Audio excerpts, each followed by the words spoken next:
The 70s, there's a thing. What do you think of when somebody says the 70s? I bet it's a really specific thing. Whenever I say 70s to people, the thing that they instantly seem to reply with is terrible fashion, itchy nylon, loud colours, good music. The 70s is a lot more than that. It's a lot more than the stereotypes. A bit of background, I suppose. This room, as you've seen glimpses of in previous videos, is a 70s inspired room. The reason for the walls being bright green, for me, those kind of very strong, bright colours is a 70s thing. But I'm also aware that 70s interior design and fashion ranges all the way from the free-flowing, natural boho style to the hard-edged, synthetic, dystopian world of aliens. And everything in between. Brown houses with brown furniture and brown carpets and brown walls and fake wood. That's also very 70s. It's very easy to put the 70s in this tiny little box and make it a novelty disco thing. Disco's a story for another day. So today's project is one that's jumped the queue. My work chair, my trusty orange work chair that I'm sat in here, the cover has worn out and it's got a hole in it, so I need to make a new cover.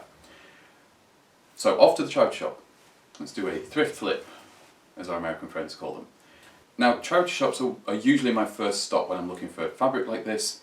It's usually very cheap to pick up a pair of curtains or bed sheets or cushion covers, or just fabric sometimes, that would cost you a lot more to buy by the metre online in a shop or whatever. If you're okay with using usually second-hand fabric, then it's not a problem. And for this particular project, I wanted something hard-wearing. I wanted not very much, the chair's not that big, and ideally a bright colour. I managed to answer one of those criteria.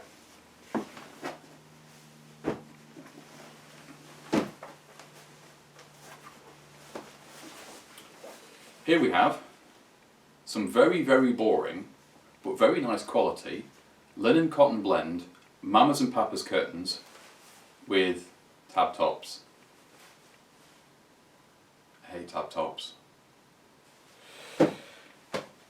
But it's a very hard wearing fabric. This stuff is, it's almost like canvas, which is great. For a chair cover, that's what I want. I want something that's going to be really tough. It's going to put up with a lot of use. I mean, I'm in this chair pretty much all day because of work. So I need something that's going to stand up to some abuse. And something that's going to go through the wash, which this will. Except there's a lot of it. And I don't like things going to waste. And it seems a bit silly to cut up these big curtains just to make a seat cover and throw the rest away.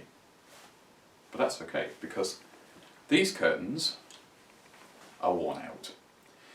It's UV damage more than anything else. The fabric is going thin, where the sun's on it most of the time. It's starting to go see-through. They've gone a funny shape at the bottom, I don't know why. So they need to be replaced. And these curtains, even when I've cut off the fabric I need for the seat covers, are going to be more than big enough. But they're a bit boring. That doesn't go with my bright green walls and my mid-century modern furniture. Let's have a look in the fabric stash. Oh look. This is horrible. It's perfect. I've had this fabric for a very long time, and it got the nickname of Ferengi fabric because it looks for all the world like something Quark would have a suit made out of.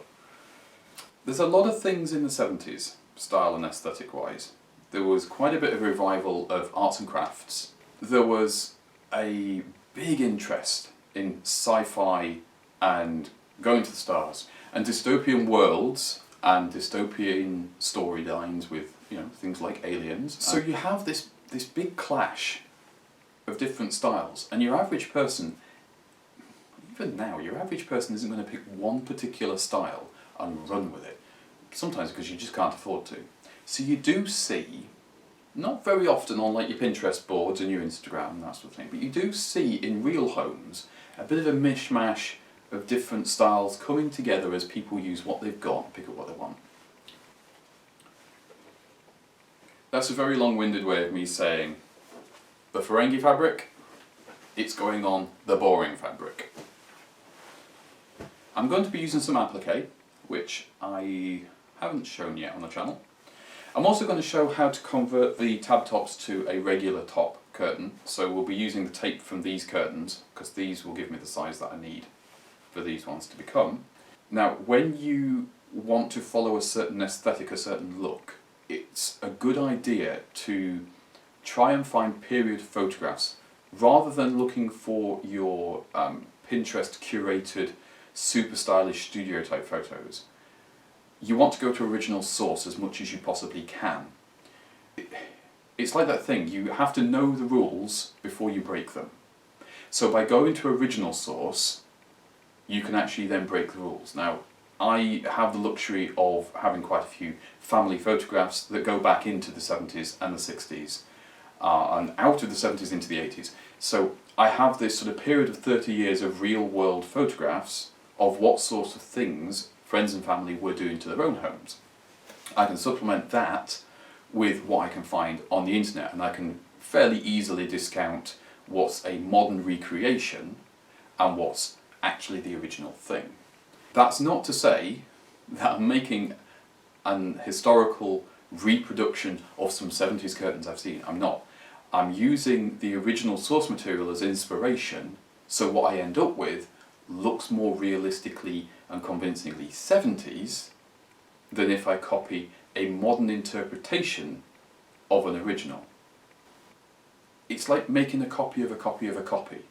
The more times you copy the copy, the further away you get from the original, the more distorted it becomes.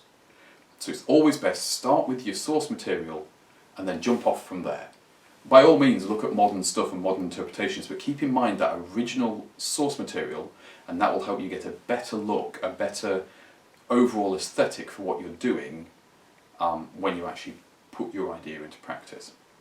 Now, I already know the things I want to do I can't. I like the very kind of swoopy, organic, clean 70s prints. That's the sort of thing I would like to go for, but with applique I don't have that level of skill, and I don't think I've got enough fabric to do the design I'd want to do, so I'm going much more simple. I'm going for something more like, well, more like I'm doing, like something somebody would make at home with the products they've got to hand, with their imagination, inspired by whatever was in the world around them at the time.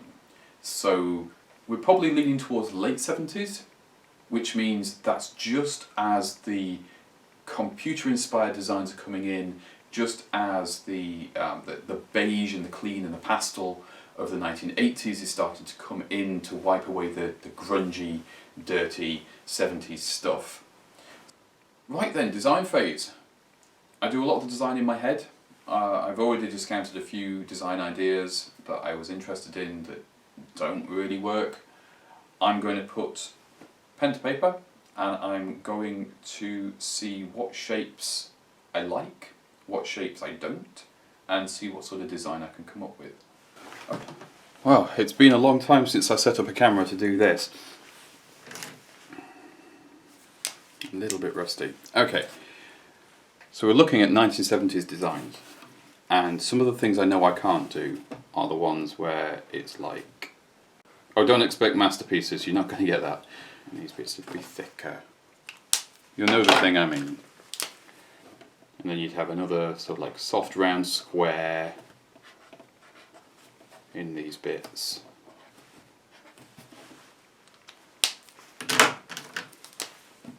And then a different colour, maybe a circle in the middle.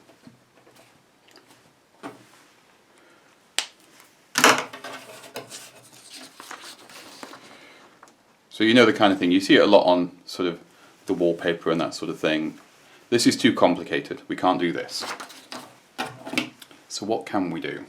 The other thing you've got to avoid as well is you've got to pay attention to the sort of shapes that you would see in period. So for example, if you had, imagine these ruler straight, which they're not obviously. If you have this sort of a design, that's much more sort of 1950s atomic age stuff. You don't really see that sort of design in the 70s when you've got just this sort of very simple star. It goes out of fashion. When you get into the 1960s, you start seeing very bright primary colours, Mondrian squares, that sort of thing. But the 60s is very sort of specific, very clean, which I'm not going to be able to do with marker pens, and very geometric. So think more, I don't know, I was going to say Star Trek, but Star Trek's the other way. Star Trek's more kind of organic looking, Jacques Fresco, that sort of thing. But yeah, in the 1960s you'd have a lot of like bright colours, simple shapes. Need more colours. A lot of use of primary colours in the 60s as well. So, I mean, this isn't the best example. I'm doing this from memory without references.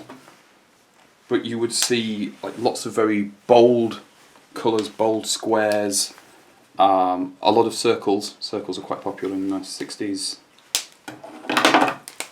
So you've got like your variations on your RAF roundels and that sort of thing. So it's kind of tricky to explain until you actually look at a lot of these old designs and you get yourself familiar with the shapes. Generally speaking, 1950s stuff is very spindly, and it seems it's more like early space travel stuff. Ironically, because the space travel thing didn't become super popular until the 60s, after we did the moon landing. But in the 1950s you see these very spindly, very simple shapes, geometric but still seemingly influenced by organic forms. In the 1960s you see this push towards much more digital looking things. So very clean, very bright, very sharp. If you look at Thunderbirds is actually a very good example, and you look at some of the designs of the buildings and the vehicles, you'll get an impression of what the 60s were trying to do with the future. But when you get into the 70s, these bright primary colours almost seem to be seen as childish, and we go for these more complicated, more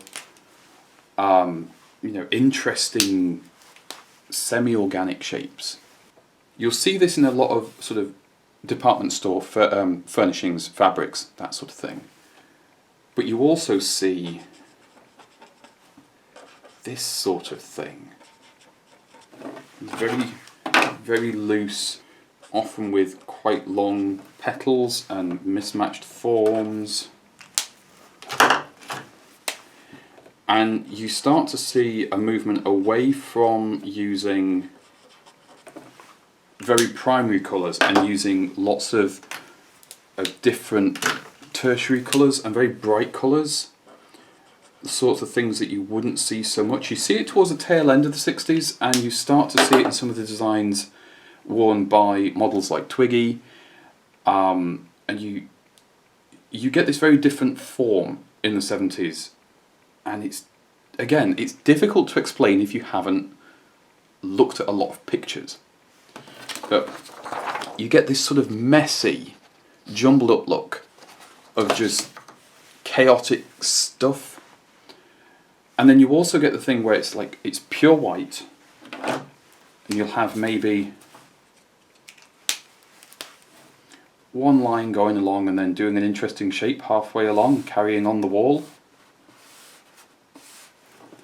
But in the 60s, where that might have just been a plain line, and in the 50s, where it would have definitely been a plain line if you were doing anything like that, in the 70s they start playing around with forms. So you might just see one line like that, you might see another one coming off underneath it, and then you start splitting things up. You see this sort of very thin line repeated in a lot of modern sci-fi, but where the 70s has these curves, a lot of modern sci-fi just goes for a very angular, kind of aggressive look. The 70s doesn't seem to have that aggressive look, it seems to be very smooth and very soft.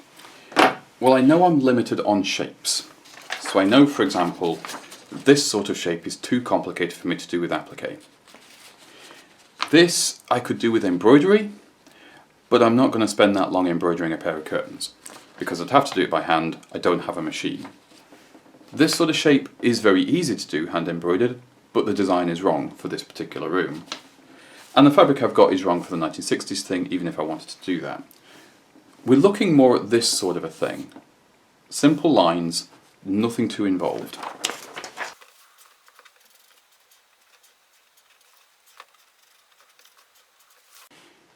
This is a really simple design, and you can repeat this in a band across the curtain, or you could do it random, or you could do it in stripes. A little bit complicated, you've got some awkward corners to go around, but that would work.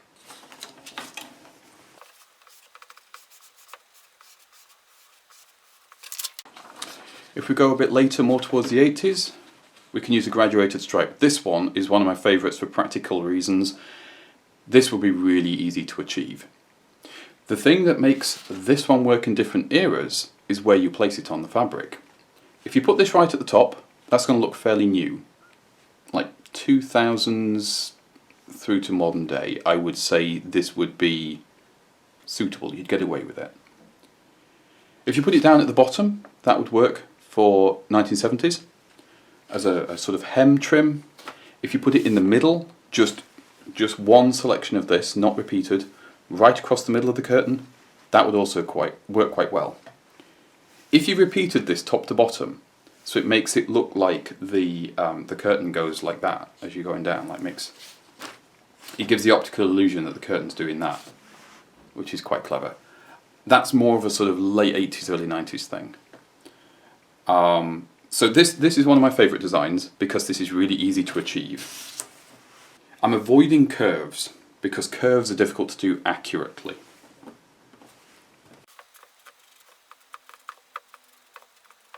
Windmills are another motif. This is a very common motif in folk artwork. This leans more towards the boho end of things, but it is very easy to do. And if I did the whole curtain in that would be quite interesting. But I don't have enough fabric for it. And if I did it just as a band, it's too modern. If it was a 70s thing, I would expect that across the entire thing, not just in like one strip.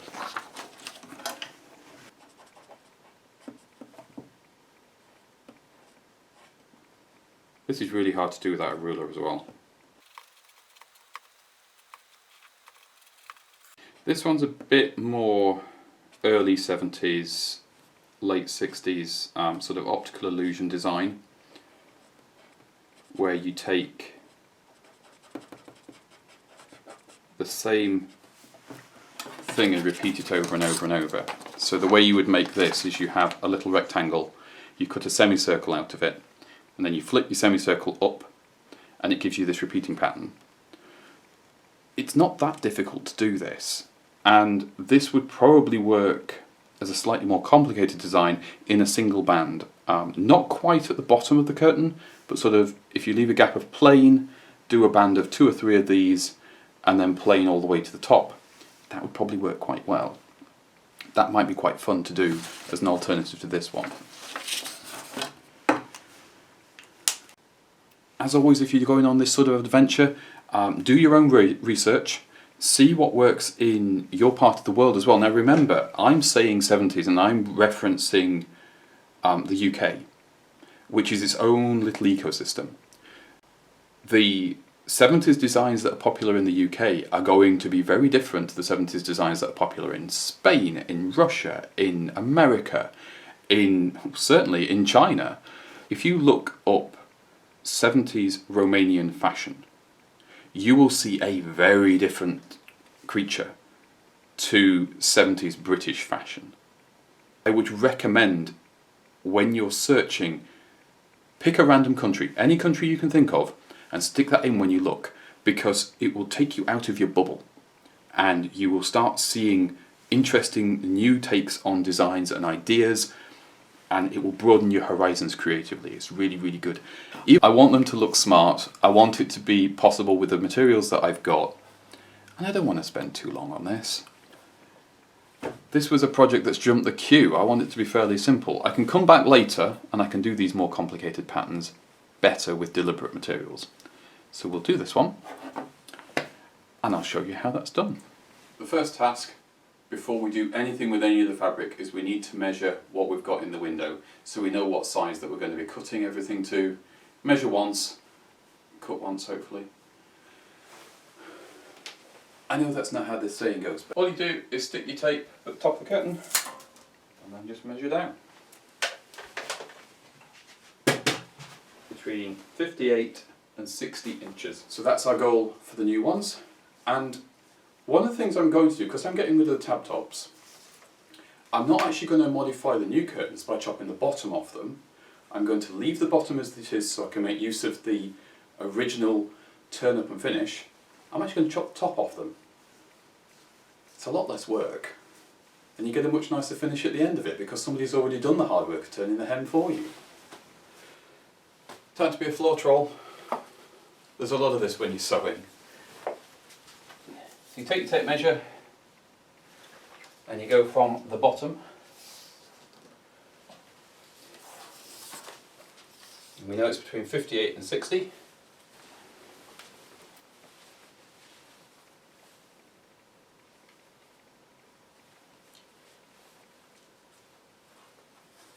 So I'm marking a pin where my 60 mark is. I've got this curtain folded in half as well, just because of space constraints, but you want to measure along the open edge, as it were, and the folded edge. So you get a nice straight line. And that's 60 there. If you pin both layers of the curtain together, it will hold it flat, and then you can cut along that without having to do anything special. Now the reason I've gone for 60 is I know that my hem, when I put the new tops on, is going to be nowhere near the 2 inches difference I have between the two measurements we took. These will definitely fall in the gap between the windowsill and the top of the radiator, which is exactly where I want them. And then you just cut along the line of your pins. Take your time with this as well, you don't want to rush. And you get a nice clean line that way.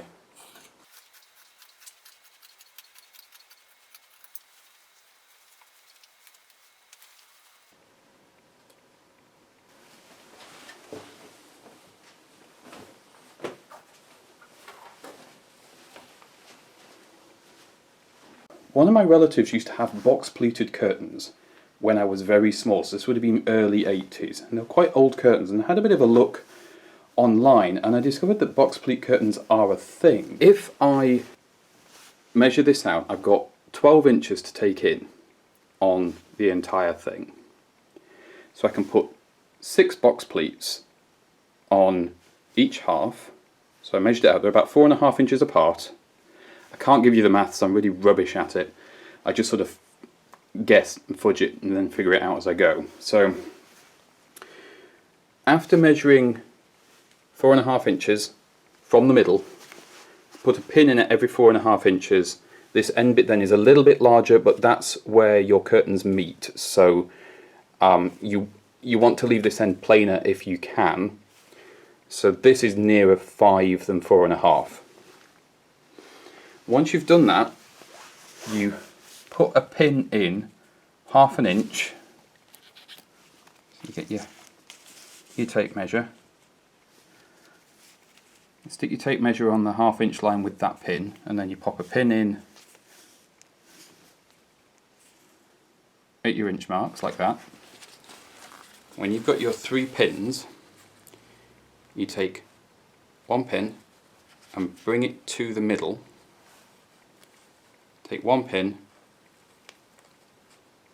bring it to the middle, and make sure your fold is on the back of the fabric, not on the front.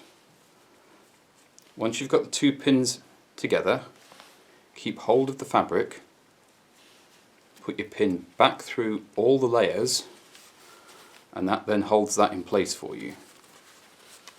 Then take your other pin, bring it to the middle, putting the fabric to the back, hold it in place. These are quite fiddly because these are much smaller than you'd normally do.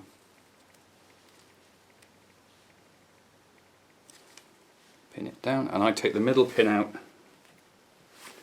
just so it's a bit easier to deal with. And there you go. Usual thing. Tie on, go through our loop. And it turned out I had a thread that was the perfect match for this fabric, which is always a nice bonus. You just go through a few times like that. And this is just to basically hold everything in place until you can machine sew it. So it's only a temporary thing. And when you've got them tacked, they look like that. What I've done is I've taken the Ferengi fabric, and to get the stripes nice and even, with this fabric you can actually tear it in straight lines. Some you can, some you can't. So all you do to do that is just snip a little bit on the edge, like so, and then do that, and that gives you just one long straight piece. When you've got your pieces torn out, and I've got all the pieces I need for both curtains, you then need to press them flat. I've actually ironed the back of each stripe so that the back's folded over. This is the thinnest stripe, so this one actually meets up, but all of them have this sort of thickness of a hem, about a finger's thickness. What I've done to position these pieces, which have been pressed, is I've measured up from the bottom hem on each side, and then I've drawn a line on the actual fabric. Because when these stripes are sewn in, you won't see that pen line. You can see here what I've done is I've marked on this edge how far I want the lines to be from the bottom. I've only marked the bottom line. You don't need to mark both sides of the stripe, because you line up the bottom hem of the stripe with the line, sew that on, and then just keeping the fabric flat will allow you to dictate where the top of each stripe is. So I'm going to spend a little time on the sewing machine, and I'm only sewing to the outside face as well. When I actually sew this together, because the bottom hem isn't sewn to the lining, you can get inside, and the fabric, the curtains rather, are big enough that you can actually move this around on the machine. So you only sew the top, which means on the back you won't see any stitches at all, and it'll just look a little bit more professional than if you sew right through every single layer. We're very nearly there now. All the stripes nicely sewn on, nice and straight. And now I need to decide what I'm doing with the ends of the stripes. The first thought was to take the ends of the fabric and just fold the edges over to meet where the lining material is.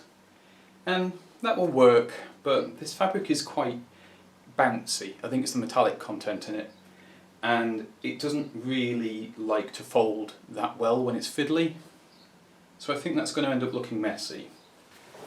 Instead, I'm going with a slightly easier technique, which is I've just split the seam that joins the lining to the facing of the curtain, and then I'll just sew these ends all the way to the edge of the fabric, and then re-sew that seam. The other thing to do is the top of the other curtain.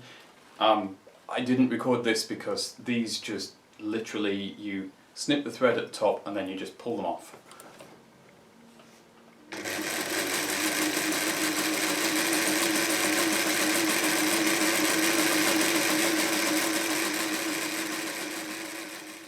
Got all the stripes done all the way to the edge. And I've now turned the curtain inside out, and I just have to do this seam on here, and that will catch all of these loose ends, so when you turn it the right way out you'll have a nice clean finish to everything. Do overlap a little bit from where you've unpicked it. It just means that the seam stays a little bit stronger, and I'll tidy up all these loose threads once I've actually sewn everything together.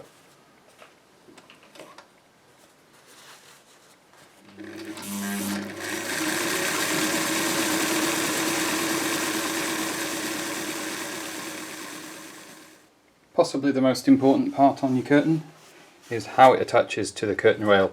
I'm being incredibly lazy. I've left the curtain hooks in. Work smarter, not harder. The only one that might get in the way is this one on the end. So the first thing you need to do is fold the top down, and then you pin this on the top, because you're only basically top stitching this like the colour stripes that we put on. Once you've got the top pinned on, you then need to fold this side piece around to catch the raw edge in there. So, do you see? When you've got all of that pinned, you then pin the bottom, and we'll be running a line of stitching along the top and along the bottom of this bit of tape. The other thing on the outside, because of the way the pleats were done, I actually needed to pin down the fabric a little bit further just to make sure they stayed in place, so when we do the top stitching on here it'll just hold everything nicely and look very smart.